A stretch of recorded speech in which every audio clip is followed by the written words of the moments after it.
बहुत पुराने समय की बात है। एक गांव में एक बहुत ही धनवान सेठ रहते थे।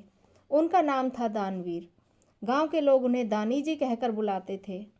दानी जी का नाम तो दानवीर था, मगर वह इतने कंजूस थे कि किसी को एक भी रुपया दान में नहीं देते थे।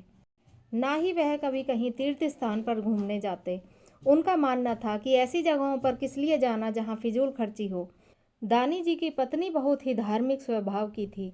वह बहुत ही पूजा पाठ भी करती थी और दानी जी से छुप छुप कर थोड़ा बहुत दान पुण्य भी कर दिया करती थी। वह शिव भगवान की पूजा अर्चना किया करती थी और भगवान से हमेशा दुआ करती थी कि हे भोलेनाथ, आपने हमें सब कुछ दिया है, खूब धन दौलत दिया है, मगर इस दौलत को बरतने के लिए संतान नहीं दी। वह जब भी मंदिर जाती हमेशा झोली फैलाकर अपने लिए संतान की कामना करती। एक दिन वह मंदिर से घर वापस आई तो देखती है कि उनके दरवाजे पर एक भिखारी खड़ा भीख मांग रहा था, जिसे दानी सेठ भला बुरा कहकर घर से भगा रहे थे कि तुम कमाते क्यों नहीं हो, दूसरों के घर भीख मांगते फिरते हो, मेरे घर में क्या पैसा पेड़ पर उगता है, चलो निकलो यहाँ से। ये सब देखकर दानी सेठ की पत्नी को बहुत बुरा लगता है। वो कह सुनकर थोड़ा सा अनाज उस भिखारी को दिलवा देती है। बाद में दानी सेठ से कहती है कि आप ना तो कभी भजन पूजन करते हैं, ना ही कोई दान पुण्य करते हैं, ना ही आप कभी तीर्थ पर जाते हैं। शायद इसीलिए भगवान ने आपको कोई संतान नहीं दी है। आखिर आप इस धन दौलत का क्या करेंगे, जब आपके बाद इसे संभालने वाला कोई होगा ही नहीं। फिर भी तो इसे दूसरे लोग ही ले लेंगे। पत्नी के आगे तो भगवान को भी झुकना पड़ता है। फिर दानी सेठ क्या चीज़ थे। अपनी पत्नी की बातें सुनकर किसी तरह गंगा स्नान करके आने को तैयार हो गए और अगले दिन वह गंगा जी जाने के लिए पैदल ही निकल पड़े। जैसे तैसे करके दानी सेठ गंगा जी के घाट पर पहुंच गए। दानी जी देखते हैं कि आसपास मांगने वाले साधु और पंडित घूम रहे थे। अब दानी सेठ वहां से चुपचाप खिसक लिए और वहां से थोड़ा सा दूर आ गए। जैसे ही दानी सेठ अपना सामान रखकर गंगा स्नान करने के लिए चले तो एक साधु उनके सामने आकर खड़ा हो गया और खाने के लिए कुछ पैसे मांगने लगा। अब दानी जी कौन से कम थे, बोले भैया मेरे पास कुछ नहीं है, मैं अपने पैसे और कपड़े रखकर गंगा स्नान करने गया, ना जाने कौन मेरा सामान उठाकर भाग गया, मैं तो खुद ही भूखा घूम रहा हूँ। अब उससे भी जैसे तैसे पीछा छुड़ाकर दानी सेठ ने सोचा कि कहीं एकांत की जगह पर चलकर जल्दी से गंगा स्नान कर लूँ और अपने घर के लिए निकल लूँ। ऐसा सोचकर दानी सेठ ने अपना सामान उठाया और थोड़े और आगे आ गए। चलते चलते दानी सेठ वहां पहुंच गए जहां पर मुर्दों को जलाया जाता है, जहां पर मुर्दों के लिए पिंडदान किया जाता है। और इधर उधर अपनी नज़र घुमाई तो उनके दिल को बड़ा सुकून मिला कि शुक्र है भगवान का, यहाँ पर कम से कम कोई मंगता भिखारी तो नहीं घूम रहा। अब सेठ जी अपने कपड़े और सामान रखकर आराम से गंगा स्नान करने चले गए। मुर्द घाट पर बैठे हुए भोलेनाथ दानी सेठ की इन हरकतों को बड़ी गौर से देख रहे थे कि देखो, मैंने इस इंसान को इतना सारा धन दौलत दिया है, यह 2-4 आना दान करने के मारे इधर उधर बचता हुआ घूम रहा है। अब तो भगवान भोलेनाथ को भी एक शरारत सूझी। वो एक साधु का भेष बनाकर दानी जी के सामने प्रकट हो गए और दानी जी से कहने लगे, महाराज, गंगा स्नान का घाट तो दूसरी तरफ है, आप अकेले यहाँ क्या कर रहे हो? यह तो मुर्दा घाट है, यहाँ पर तो शवों को जलाया जाता है। क्या आपको पता नहीं है कि मुर्दा घाट पर स्नान करने से दोष लगता है? अब तो आपको यहाँ हवन कराना पड़ेगा, वरना ये भटकती आत्माएं तुम्हारा पीछा नहीं छोड़ेंगी। तुम बीमार हो जाओगे और तुम्हारा सारा धन तुम्हारी बीमारी में खर्च हो जाएगा। दानी जी बोले कि साधु महाराज, मैं हवन तो नहीं करा पाऊंगा, थोड़ा बहुत कुछ दान पुण्य करने से बात बन जाए तो मुझे बता दो। साधु बने भोलेनाथ बोले, तब आप 10-20 आना दान कर दीजिए, हम ही आपके नाम का हवन करा देंगे। दानी सेठ ने कहा कि 10-20 आना तो मेरे पास नहीं है, मैं अगली बार आऊँगा तो हवन जरूर करा दूंगा, पर आप कहते हो तो 2 आना का दान मैं ज़रूर दे दूंगा। पर ये 2 आना मैं आपको दे दूंगा तो मैं घर कैसे जाऊंगा?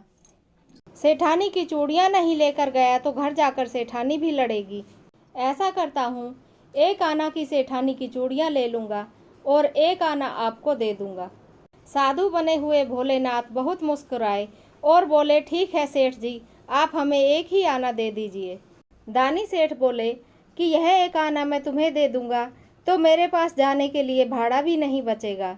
दानी सेठ बोले, साधु महाराज, मैं आपको एक आना दे तो ज़रूर दूंगा, मगर यह एक आना लेने के लिए आपको मेरे साथ मेरे घर तक चलना होगा।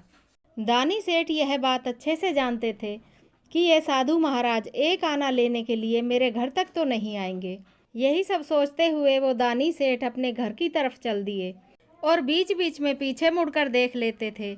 साधु जी को अपने पीछे आता हुआ देखकर मन ही मन मुस्कुराते कि मैं तो पैदल ही घर को जाऊंगा, साधु बाबा कहाँ तक मेरे पीछे आएंगे, थक हार कर लौट ही जाएंगे बेचारे। पूरे 7 घंटों का सफ़र तय करके दानी सेठ अपने घर पहुंच गए और उनके पीछे पीछे साधु जी भी पहुंच गए और सेठ जी से बोले कि सेठ जी, अब तो आपका घर आ गया है, अब तो आप एक आना दे दीजिए। दानी सेठ बोले, बड़े ढीठ साधु हो भाई, तुम एक आना लेने के लिए मेरे घर तक आ गए। ऐसा करो, आज रात तुम यहीं रुक जाओ, मैं कल तुम्हें एक आना देकर विदा कर दूंगा। साधु बाबा उस दिन सेठ के घर पर ही रुक गए। अगले दिन जब सुबह हुई तो दानी सेठ की पत्नी से बोले कि सेठानी जी, हमको सेठ जी से एक आना दिला दीजिए तो हम अपना वापस गंगा जी के घाट पर चले जाएं। दानी सेठ बेचारे थकान की वजह से अभी तक सोए हुए थे। तभी सेठ जी की पत्नी ने उनको जगाकर कहा कि आप उन साधु को एक आना दे क्यों नहीं देते हैं। अब सेठ जी को सुनकर बहुत गुस्सा आया कि यह साधु एक आना लेने के लिए अभी तक रुका हुआ है। अब दानी सेठ ने अपनी पत्नी को गुस्से से कहा कि तुम जाकर उस साधु को बोल दो कि मेरे पति तो मर गए हैं, मेरे पास एक आना नहीं है। ऐसा कहकर दानी सेठ अपनी सांस बंद करके लेट गया और उनकी पत्नी जोर जोर से रोकर साधु महाराज को कहने लगी कि साधु महाराज, मेरे पति तो मरे पड़े हैं, आप एक आना लिए बिना ही यहाँ से चले जाइए। साधु का भेष रखे हुए भोलेनाथ तो सेठ की शरारतों को जानते ही थे। उन्होंने कहा कि बहन, हम आपको इतनी विषम परिस्थिति में छोड़कर कैसे चले जाएं? आप सेठ जी के रिश्तेदारों को खबर करो, हम सारे गांव में खबर करके आते हैं। यह कहकर साधु जी गांव में जाकर सबको खबर कर देते हैं कि दानवीर सेठ मर गए हैं। यह खबर सुनकर सारे गांव के लोग इकट्ठा हो गए और दानी सेठ को शमशान ले जाने की तैयारी कर ली। दानी सेठ एक आना बचाने के लिए सांस रोककर लेटे रहे। लोगों ने उन्हें अर्थी पर बांध लिया और उठाकर शमशान की ओर ले गए। दानी सेठ की पत्नी जानती थी कि सेठ जी जिंदा हैं। वह जोर जोर से रोने लगी और लोगों से कहने लगी कि मेरे पति को अर्थी से उतारो, मेरे पति मरे नहीं हैं, अभी वो जिंदा हैं। गांव की औरतों ने सेठ जी की पत्नी को पकड़कर बैठा लिया। सब्र करो बहन, भगवान को यही मंजूर था, होनी को कौन टाल सकता है। सेठ जी की पत्नी बार बार अपना हाथ छुड़ाकर शमशान की तरफ भागने की कोशिश करती और गांव की औरतें उसे वहीं पकड़कर बैठा लेती और सेठ जी की पत्नी को बार बार समझाने का प्रयास करती कि जाने वाला कभी वापस नहीं आता है, सब्र करो बहन। ऐसा कहकर सेठ की पत्नी को समझाने का हर संभव प्रयास कर रही थी। उधर शमशान घाट पर पहुंचकर दानी सेठ को जलाने के लिए अब चिता तैयार हो चुकी थी। लोगों ने दानी सेठ को अर्थी से खोलकर चिता पर लिटा दिया। साधु महाराज सोच रहे थे कि अभी तो इस प्राणी की आयु पूरी नहीं हुई है, अगर लोगों ने इसे जला दिया तो घोर अनर्थ हो जाएगा। उन्होंने गांव के लोगों से कहा कि अब आप लोग थोड़ा पीछे हो जाएं, हम दानी सेठ के कान में कुछ मंत्र बोलेंगे जिससे उनकी मृत आत्मा को शांति मिलेगी। साधु की बात सुनकर सब लोग वहां से थोड़ा सा दूर जाकर खड़े हो गए। फिर साधु जी ने दानी सेठ के कान में कहा कि सेठ जी, हमें एक आना दे दो तो हम तुम्हारे प्राण बचा लें। दानी सेठ ने एक आंख खोलकर चुपके से देखा और साधु से कहा, बड़े ही ढीठ ब्राह्मण हो तुम, तुम्हारे एक आना लेने की वजह से आज हम चिता पर लेटे हुए हैं और तुम अब भी एक आना लेने की जिद पर अड़े हुए हो। अब थोड़ी देर और ठहर जाओ, एक आना के साथ हमारी अस्थियां भी मिल जाएंगी तुम्हें विसर्जन करने को। साधु बने हुए भोलेनाथ जी सेठ जी से बोले कि तुम जीते और हम हारे प्रभु, तुम चिता से उठ जाओ। अब हम तुमसे एक आना नहीं मांगेंगे, उल्टा तुम ही हमसे वरदान मांग लो। तुम्हारे एक आना ने तो हमें चिता पर पहुंचा दिया। ना भैया, हमें तुमसे कुछ ना चाहिए, तुम बस एक आना छोड़ दो तो हम अपने घर को जाएं और तुम अपने गंगा जी के घाट को जाओ। साधु बने हुए भोलेनाथ ने तथास्तु कहा और दानी सेठ को चिता से उठाया, उसको उसके घर पर छोड़कर अपने गंगा जी के घाट को चले गए। आप सबको यह दानवीर सेठ की कहानी अच्छी लगी हो तो और भी ऐसी ही कहानियाँ सुनने के लिए कृपया मेरे चैनल को सब्सक्राइब ज़रूर कर लें।